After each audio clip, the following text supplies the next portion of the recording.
Okay, so Toyota Innova ang unit. Nakailaw na yung timing belt. Mahaba-haba na rin ang takbo ng unit na to.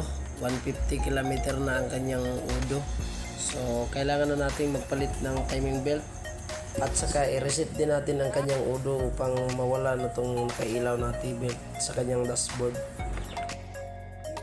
Tinanggalan lang muna ng cover upang makita namin ang sitwasyon ng belt. Okay pa naman ang kanyang belt, so hindi pa naman siya nag-crack. Kailangan na talaga itong palitan kasi hindi natin pwede reset yung umilaw sa kanyang dashboard yung hindi magpalit ng belt, baka maputol. Sinet ko lang muna sa kanyang mga timing mark, baka siguro naman tayo hindi talaga masisira yung gawa natin. Kasi pag nagkamali tayo dito, posibleng may masisira tayo na mga internal parts. So tinapat ko lang sa may kulay dilaw.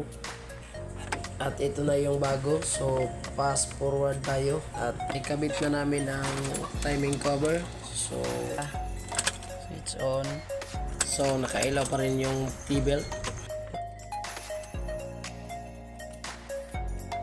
Iset lang muna natin sa udo. Tapos switch off.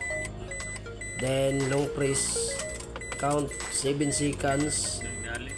Then switch on again. At pagka-on ng susi, 7 seconds again. 1, Count. 2, 3, 4, 5, 6, 7. At isang long press. Okay. 10. Shortcut tong paraan na to. So iba-iba naman ang technique sa pag-reset ng timing belt.